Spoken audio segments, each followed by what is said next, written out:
আসসালামু আলাইকুম রহমতুল্লাহি ওবরাকাতুহ। অজু নষ্ট হওয়ার কারণ, বিস্তারিত মাসাইল। উপস্থাপন ইসলামিক ব্লগস 811। বেহেশতি জিয়র, লেখক কুতুবে দৌরান মুজাদ্দিদে জামান হাকিমুল উম্মত হজরত মাওলানা আশরাফ আলী থানভী রহমতুল্লাহি আলাইহি। যদি কোনো ভুল হয়ে থাকে সবাই ক্ষমা সুন্দর দৃষ্টিতে দেখবেন আর দয়া করে কমেন্টসে জানাবেন। ইসলামিক ভিডিও পেতে সাবস্ক্রাইব করে পাশে থাকুন, ক্লিক বেল আইকন। ইসলাম সম্পর্কে নিজে জানুন, শেয়ার করে অন্যদের জানার সুযোগ করে দিন। Please like, comments and share. অজু নষ্ট হওয়ার কারণ। 1 নম্বর মাসআলা, মলমূত্র বাহির হইলে এবং পায়খানার রাস্তা দিয়া বাতাস বাহির হইলে অজু টুটিয়া যায়। আর যদি পেশাবের রাস্তা দিয়ে কখনো বাতাস বাহির হয়, যেমন কোনো রোগের কারণে বাহির হইয়া থাকে, তাহাতে অজু টুটে না। আর যদি কোনো পোকা বা পাথর বাহির হয়, তা চাই পায়খানার রাস্তা দিয়া বাহির হোক বা পেশাবের রাস্তা দিয়া, তবে অজু টুটিয়া যাইবে। 2 নম্বর মাসআলা, জখম বা কান হইতে পোকা বাহির হইলে অজু টুটে না। জখম হইতে কিছু গোস্ত কাটিয়া পড়িয়া গেলে রক্ত বাহির না হইলে তাহাতেও অজু টুটে না। 3 নম্বর মাসআলা, শিঙ্গা লাগাইয়া রক্ত বাহির করিলে বা নাক দিয়া রক্ত আসিলে কিংবা শরীরের অন্য কোনো স্থান বা কোনো ফোড়া বাগি হইতে রক্ত পুজ বাহির হইলে অজু টুটিয়া যাইবে। কিন্তু রক্ত যদি জখমের মধ্যেই থাকে, নির্গত স্থান হইতে বহিয়া না যায়, তবে অজু টুটিবে না। সুতরাং যদি হাতে সুচ বিদ্ধ হইয়া রক্ত বাহির হয় এবং এদিক ওদিক বহিয়া না যায়, তবে অজু যাইবে না। কিন্তু যদি এক বিন্দুও এদিক ওদিক গড়াইয়া যায়, তবে অজু টুটিয়া যাইবে। 4 নম্বর মাসআলা, নাক সাফ করিবার সময় যদি জমাট বাঁধা রক্ত বাহির হয়, তবে তাহাতে অজু যাইবে না, কেননা পাতলা তরল রক্ত বাহির হইয়া বহিয়া গেলে অজু টুটিয়া যায়। সুতরাং যদি নাকে আঙ্গুল দিলে তাহাতে রক্তের দাগ দেখা যায়, কিন্তু সে রক্ত বহিয়া না আসে, তবে তাহাতে অজু নষ্ট হইবে না। 5 নম্বর মাসআলা, চোখে কোনো দানা ছিল, তাহা ভাঙ্গিয়া গিয়া পানি বহিয়া গিয়াছে, কিন্তু চোখের ভিতরেই রহিয়াছে, বাহিরে আসে নাই, তাহাতে অজু যাইবে না। কিন্তু বাহিরে আসিয়া থাকিলে অজু টুটিয়া যাইবে। এরূপ যদি কানের মধ্যে কোনো দানা থাকে আর পুজ বা রক্ত বাহির হয়, তবে দেখিতে হইবে যে রক্ত বা পুজ যদি গোসলের সময় যে পর্যন্ত ধোয়া ফরজ সে পর্যন্ত না আসিয়া থাকে, তবে অজু যায় নাই। আর যদি সে পর্যন্ত আসিয়া থাকে, তবে অজু টুটিয়া গিয়াছে। 6 নম্বর মাসআলা, ফোড়া বা ফোস্কার উপরের চামড়া উঠাইয়া ফেলিলে যদি ভিতরে রক্ত বা পুজ দেখা যায়, কিন্তু বাহিরে না আসে, তবে অজু যায় না। বাহিরে বাহিয়া আসিলে অজু টুটিয়া যাইবে। 7 নম্বর মাসআলা, ফোড়া ইত্যাদি জখম খুব গভীর হইলেও যে পর্যন্ত রক্ত বা পুজ মুখের বাহিরে না আসে, সে পর্যন্ত অজু যায় না। 8 নম্বর মাসআলা, ফোড়া বা বাগির রক্ত নিজে বাহির হয় নাই, যদি টিপিয়া বাহির করা হইয়া থাকে এবং জখমের বাহিরে বহিয়া যায়, তবে অজু টুটিয়া যাইবে। 9 নম্বর মাসআলা, কাহারও জখম হইতে একটু একটু করিয়া রক্ত বাহির হইতেছে, আর সে তাহার উপর মাটি ছড়াইয়া দিতেছে বা কাপড় দিয়া মুছিয়া ফেলিতেছে, যাহাতে রক্ত বাহিয়া এদিক ওদিক না যাইতে পারে, তবে এখন তাহার চিন্তা করিয়া দেখিতে হইবে যে যদি সে না মুছিত, তবে রক্ত বাহিয়া জখমের মুখ হইতে ছড়াইয়া পড়িত কিনা। যদি ছড়াইয়া পড়িত বলিয়া বোধ হয়, তবে অজু টুটিয়া যাইবে। যদি এরকম বিশেষ হয় যে না মুছিলেও রক্ত এত কম ছিল যে এদিক ওদিক ছড়াইত না, তবে অজু যাইবে না। 10 নম্বর মাসআলা, থুতুর সঙ্গে রক্ত দেখা গেলে যদি উহা নেহায়েত কম হয়, বর্ণ সাদা বা হলদে রঙের মতো হয়, তবে অজু যাইবে না। আর যদি রক্ত বেশি হয় এবং লাল রঙের মতন হয়, তবে অজু টুটিয়া যাইবে। 11 নম্বর মাসআলা, দাঁত দ্বারা কোনো জিনিস চিবাইতে সেই জিনিসের উপর রক্তের দাগ দেখা গেল, কিন্তু থুতুর সঙ্গে আদৌ রক্তের রং দেখা গেল না, ইহাতে অজু যাইবে না। 12 নম্বর মাসআলা, জোক লাগাইলে যদি উহা এত পরিমাণ রক্ত পান করিয়া থাকে যে যোগটাকে কাটিয়া ফেলিলে রক্ত বাহিয়া পড়িবে, তবে অজু টুটিয়া যাইবে। যদি সামান্য মাত্রায় পান করিয়া থাকে, তবে অজু যাইবে না। মশা মাছি বা সার ফোকায় যে রক্ত পান করিয়া থাকে, তাহাতে অজু যায় না। 13 নম্বর মাসআলা, যদি কানের মধ্যে ব্যথা অনুভব হয় এবং পানি বাহির হয়, যদিও কোনো ফোড়া ফুসি অনুভব না হয়, তবুও এরকম পানি না পাক, উহা কানে ছিদ্রের বাহিরে এমন জায়গায় পর্যন্ত আসিলে অজু নষ্ট হইবে, যাহা অজুর মধ্যে ধোয়া ফরজ। যদি নাভির স্থান হইতে পানি বাহির হয় এবং ব্যথা অনুভব হয়, তবে তাহাতে অজু নষ্ট হইবে। কিংবা যদি চক্ষু হইতে পানি বাহির হয় এবং ব্যথাও হয়, তবে তাহাতে অজু নষ্ট হইবে। অন্যথায় শুধু চোখ দিয়া পানি বাহির হইলে অজু যাইবে না। 14 নম্বর মাসআলা, স্তন হইতে পানি বাহির হইলে যদি ব্যথা অনুভব হয়, তবে পানি না পাক এবং অজু যাইবে। আর যদি ব্যথা অনুভব না হয়, তবে সে পানি নাপাক নয় এবং অজুও যাইবে না। 15 নম্বর মাসআলা, বমিতে ভাত পানি বা পিত্ত বাহির হইলে যদি মুখ বড়িয়া আসিয়া থাকে, তবে অজু যাইবে। মুখ বড়িয়া না আসিলে অজু টুটিবে না। মুখ বড়িয়া আসার অর্থ মুখের মধ্যে সামলাইয়া রাখা কষ্টকর হইয়া পড়ে, এই পরিমাণ। মুখ বড়িয়া কফ বমি করিলে অজু যাইবে না। বমিতে প্রবাহমান তরল রক্ত বাহির হইলে অজু টুটিয়া যাইবে, তাহা মুখ বড়িয়া আসুক বা কম আসুক। জমাট রক্ত মুখ বড়িয়া বাহির হইলে অজু নষ্ট হইবে, অন্যথায় অজু যাইবে না।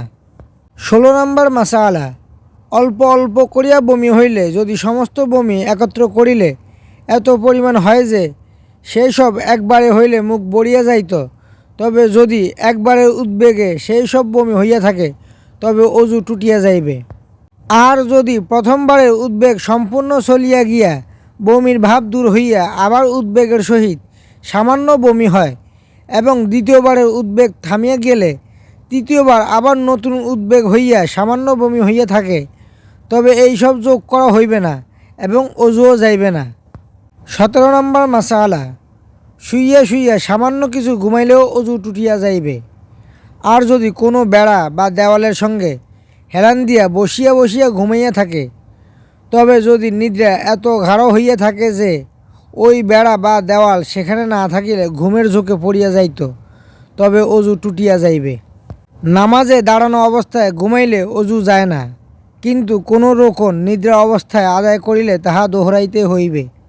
সেজদা অবস্থায় বিশেষ করিয়া স্ত্রী লোকদের ঘুম আসিলে অজু টুটিয়া যাইবে।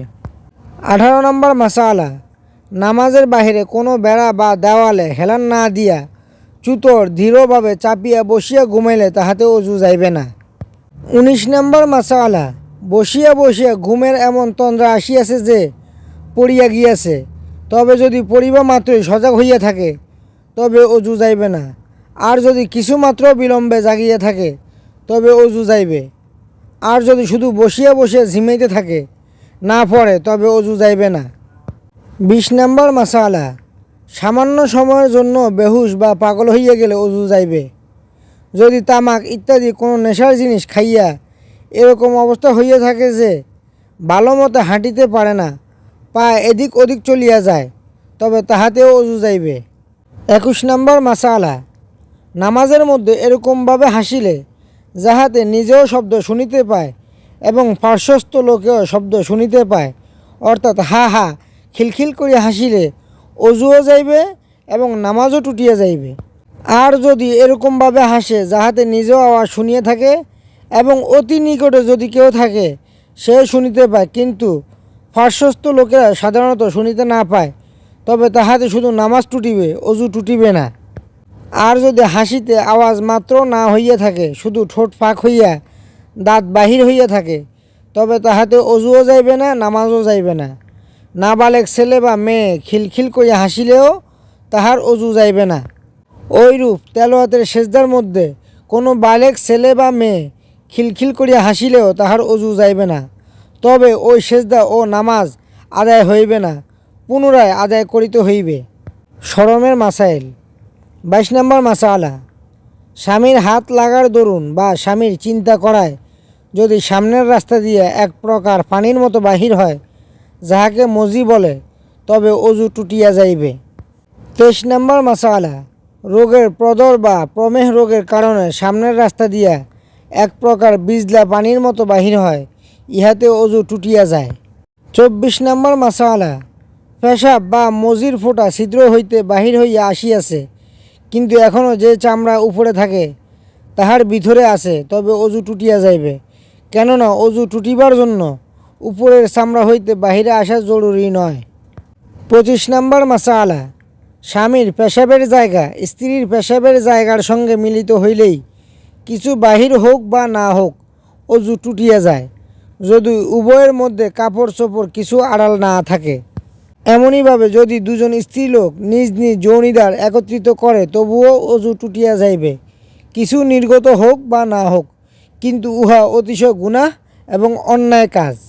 26 নম্বর মাসালা, অজুর পর নখ কাটাইলে বা জখমের উপরের মরা চামড়া খুঁটিয়া ফেলিলে তাহাতে অজুর কোনো ব্যাঘাত হয় না, অজু দোহরাইতে হইবে না, বা শুধুই সেই জায়গাটুকু ধোয়ারও কোনো হুকুম নাই। 27 নম্বর মাসালা, অজু করিয়া অন্য কাহারও সতরে নজর পড়িলে বা নিজের সতর খুলিয়া গেলে তাহাতে অজু যায় না। হ্যাঁ, ঠেকা না হইলে অন্যের সতর দেখা বা নিজের সতর খোলা গুনাহর কাজ। ওই রূপে বন্ধ গোসলখানায় কাপড় খুলিয়া গোসল করিয়া ওই কাপড় খোলা অবস্থায় যদি অজু করিয়া থাকে তবে তাহাতেই অজু হইয়া যাইবে, পুনরায় অজু করিতে হইবে না। 28 নম্বর মাসালা, যে জিনিস শরীর হইতে বাহির হইলে অজু টুটিয়া যায় সে জিনিস নাফাক, আর যে জিনিস বাহির হইলে অজু যায় না সে জিনিস নাফাক নয়। অতএব যদি সামান্য এক বিন্দু রক্ত বাহির হইয়া থাকে আর জখমের মুখ হইতে ছড়াইয়া না যায়, বা সামান্য কিছু বমি হইয়া থাকে আর তাহাতে ভাত, পানি, পিত্ত বা জমাট রক্ত বাহির হইয়া থাকে, তবে ওই রক্ত এবং বমি নাফাক নয়। সুতরাং উহা কাপড়ে বা শরীরে লাগিলে তাহা ধোয়া ওয়াজিব নয়। আর যদি মুখ বড়িয়া বমি হইয়া থাকে বা রক্ত জখমের মুখ হইতে ছড়াইয়া পড়িয়া থাকে তবে তাহা নাফাক এবং উহা ধোয়া ওয়াজিব। যদি এই পরিমাণে বমি করিয়া গ্লাস, পেয়ালা বা বদনায় মুখ লাগাইয়া কুলি করিবার জন্য পানি লইয়া থাকে তবে ওই পাত্রগুলিও নাফাক হইয়া যাইবে। অতএব সতর্ক হওয়া চাই, হাতে করিয়া পানি লইয়া কুলি করাই নিরাপদ। 29 নম্বর মাসালা, শিশু সন্তান যে দুধ উদ্গীরণ করে তাহারও এই হুকুম, যদি মুখ বড়িয়া না আসিয়া থাকে তবে নাফাক নহে, কিন্তু মুখ বড়িয়া আসিয়া থাকিলে উহা নাফাক। 30 নম্বর মাসালা, অজুর কথা বেশ স্মরণ আছে, কিন্তু তারপর অজু টুটিয়াছে কিনা তাহা স্মরণ নাই, তবে শুধু এতটুকু সন্দেহে অজু যাইবে না, পূর্বের অজুই আছে বলিয়া মনে করিতে হইবে। ওই অজু দিয়া নামাজ পড়িলে নামাজ হইয়া যাইবে, তবে সন্দেহ স্থলে পুনরায় অজু করাই ভালো। 31 নম্বর মাসালা, অজুর সময় সন্দেহ হইল যে অমুক জায়গা ধোয়া হইল কিনা, এমত অবস্থায় ওই জায়গা ধুইয়া লইবে। অজুর শেষে এইরূপ সন্দেহ হইলে কোনো পরোয়া করিতে নাই, কিন্তু অমুক জায়গা ধোয়া হয় নাই বলিয়া নিশ্চিত বিশ্বাস হইলে সেই জায়গা ধুইয়া লইবে।